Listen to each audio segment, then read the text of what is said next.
A la 1:23 de la madrugada, el corazón de un reactor nuclear comenzó a latir fuera de control. En cuestión de segundos, la energía destinada a iluminar ciudades enteras se transformó en una fuerza invisible y devastadora. Lo que ocurrió esa noche no solo fracturó concreto y acero, fracturó la historia misma de la humanidad. Era el 26 de abril de 1986, en la entonces Unión Soviética. En la central nuclear de Chernóbil, ubicada cerca de la ciudad de Pripyat, un experimento técnico se convertiría en el peor desastre nuclear civil jamás registrado. El reactor número 4 era un coloso de ingeniería soviética, un modelo diseñado para producir enormes cantidades de energía, pero bajo su aparente robustez, escondía vulnerabilidades críticas que pocos comprendían en su totalidad. Aquella noche los ingenieros planeaban realizar una prueba de seguridad. Querían comprobar si en caso de pérdida de energía externa las turbinas podrían seguir generando electricidad, suficiente para mantener activos los sistemas de enfriamiento durante unos segundos vitales. El procedimiento debía ejecutarse bajo parámetros estrictos.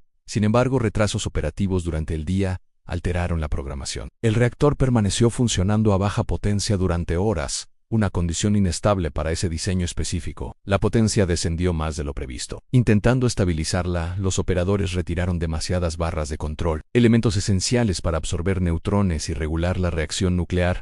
Era una decisión desesperada tomada bajo presión. En el interior del núcleo, el xenón 135, un subproducto de la fisión, comenzó a acumularse. Este gas absorbía neutrones y hacía que el reactor perdiera potencia, fenómeno conocido como envenenamiento por xenón. El sistema se volvió impredecible. Para contrarrestar esa caída, se desactivaron sistemas automáticos de seguridad. Las alarmas fueron ignoradas. El reactor operaba fuera de los límites seguros establecidos por sus propios diseñadores. A la 1:23 se presionó el botón A5, diseñado para detener la reacción nuclear insertando todas las barras de control. Era el último recurso. Debía apagar el reactor por completo. Pero el diseño de esas barras tenía un defecto fatal. Sus puntas estaban hechas de grafito. Al ingresar al núcleo, primero aumentaban momentáneamente la reactividad antes de reducirla. Ese breve aumento fue suficiente. En menos de un segundo, la potencia del reactor se disparó a más de 100 veces su nivel nominal. El agua de refrigeración se vaporizó instantáneamente. La presión interna rompió tuberías y fragmentó el núcleo. La primera explosión fue de vapor. Arrancó la tapa de 2000 toneladas que sellaba el reactor. Segundos después, una segunda explosión, probablemente química, lanzó fragmentos incandescentes al aire nocturno. El edificio quedó abierto como una herida expuesta. El grafito del núcleo ardía, liberando una columna invisible de partículas radiactivas que comenzaban a elevarse hacia la atmósfera. Los trabajadores de turno no entendían lo que había ocurrido. Muchos creían que el reactor seguía intacto. Sin trajes adecuados ni información precisa, caminaron entre escombros altamente radiactivos. Bomberos de Pripyat llegaron minutos después. No sabían que combatían un incendio nuclear. Subieron al techo del edificio sin protección contra la radiación. Pedazos de grafito ardiente estaban esparcidos por todas partes. Algunos los tomaron con las manos. La radiación que emanaba de esos fragmentos era miles de veces superior a la dosis letal. Esa noche muchos recibieron una exposición masiva. En cuestión de horas comenzaron los síntomas: náuseos, mareos, vómitos. Era el inicio del síndrome agudo por radiación. Mientras tanto, en Pripyat, la vida continuaba.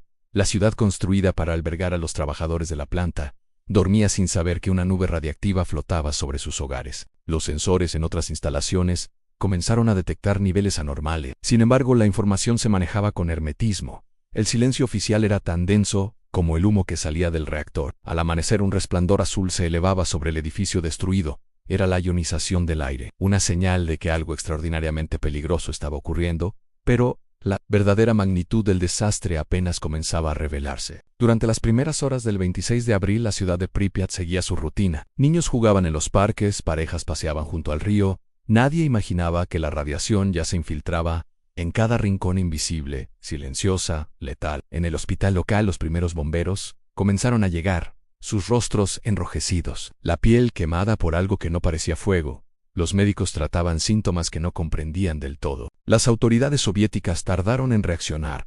Admitir un fallo de tal magnitud implicaba reconocer vulnerabilidades estratégicas. El sistema estaba diseñado para proyectar fortaleza, no fragilidad. No fue hasta la tarde del 27 de abril cuando se ordenó la evacuación de Pripyat. Casi 50.000 personas fueron informadas de que saldrían temporalmente. Les dijeron que regresaran en 3 días. Autobuses alineados en silencio comenzaron a llevarse a familias enteras. Dejaron atrás juguetes, fotografías, mascotas, puertas cerradas con llave que jamás volverían a abrirse. Mientras tanto, helicópteros sobrevolaban el reactor destruido. Desde el aire, soldados lanzaban arena, boro y plomo para intentar sofocar el incendio nuclear que seguía ardiendo en el núcleo expuesto. Cada vuelo era una sentencia. Las tripulaciones estaban expuestas a niveles extremos de radiación, muchos de ellos desarrollarían enfermedades graves en los años siguientes. La nube radiactiva no respetó fronteras. Se desplazó por Europa, impulsada por el viento. Suecia detectó niveles inusuales en una de sus plantas nucleares y fue quien alertó al mundo. Solo entonces la Unión Soviética reconoció públicamente el accidente. Unión Soviética confirmó lo que ya era imposible ocultar. Un reactor nuclear había explotado. En las semanas posteriores, más de 600.000 liquidadores fueron movilizados. Soldados, ingenieros, mineros, su misión era contener lo incontenible. Muchos subieron al techo del reactor para retirar fragmentos altamente radiactivos. Tenían apenas segundos para trabajar antes de alcanzar una dosis peligrosa. Eran llamados Biorebots, porque los robots reales fallaban ante la radiación. Minas fueron excavadas bajo el reactor para instalar un sistema de enfriamiento improvisado. Se temía que el combustible fundido perforara el suelo y contaminara el agua subterránea. El núcleo derretido, una masa incandescente conocida como corium, se abrió paso a través de estructuras de concreto, solidificándose finalmente en formas grotescas y mortales. Meses después se construyó un gigantesco sarcófago de acero y hormigón alrededor del reactor 4 en la central nuclear de Chernobyl. Era una solución apresurada, diseñada para contener la radiación. Pero el impacto ya era irreversible. Miles de casos de cáncer de tiroides comenzaron a registrarse, especialmente en niños expuestos al yodo radiactivo. Extensas áreas de Ucrania o Bielorrusia y Rusia quedaron contaminadas. Se estableció una zona de exclusión de 30 kilómetros alrededor del reactor, un territorio congelado en el tiempo. Pripyat se convirtió en una ciudad fantasma, edificios cubiertos de vegetación, aulas con libros abiertos, un parque de diversiones que nunca llegó a inaugurarse oficialmente. Décadas después, en 2016, se instaló una nueva estructura de confinamiento más segura para cubrir el antiguo sarcófago, un arco monumental de acero diseñado para durar al menos 100 años. El desastre transformó la política nuclear mundial, reformas de seguridad, acuerdos internacionales y una nueva conciencia sobre los riesgos de la energía atómica emergieron de aquella tragedia. Hoy el silencio en Chernóbil es profundo, la naturaleza ha regresado, pero la radiación sigue presente, recordando que la tecnología más poderosa puede volverse incontrolable en un instante. Mientras el mundo continúa dependiendo de la energía nuclear, la pregunta persiste: ¿hemos aprendido realmente la lección de aquella madrugada de 1986?